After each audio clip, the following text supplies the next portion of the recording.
Get one drive wheel onto ice or up in the air, and a normal car can just sit there, one wheel spinning uselessly while the other does nothing. That's not a fault. It's pretty much what an open differential is built to do. When a car turns, the outside wheels trace a bigger circle than the inside ones, so they need to spin at different speeds. Bolt both drive wheels to one solid shaft and they'd fight each other, scrubbing and hopping. The differential exists to let them turn at different speeds. Inside engine torque spins a carrier. Small spider gears ride in that carrier and mesh with a gear on each axle. Going straight, it all turns as one unit. In a corner, those spider gears rotate, letting one wheel speed up while the other slows by a similar amount. But here's the quirk. A basic open differential tends to split torque fairly evenly between the two wheels, and the torque it can deliver is limited by whichever wheel has the least grip. So put one wheel on ice, it spins freely, needing almost no torque to turn. The other wheel, getting roughly that same small torque, barely gets any either. One wheel spins and the car goes nowhere.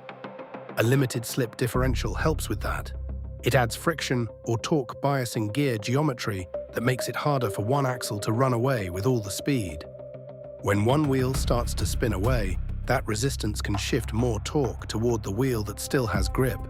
So more power can actually reach the ground, off the line, out of a corner, or on a slippery climb. There's more than one way to build one. Clutch-type units use friction plates and preload. Gear-type units, like a Torsen, use meshing gears to sense torque, smooth and low maintenance, though they usually still need at least some grip on both wheels to work. Go all the way, and a locker ties both wheels together for maximum traction from that axle in many off-road situations.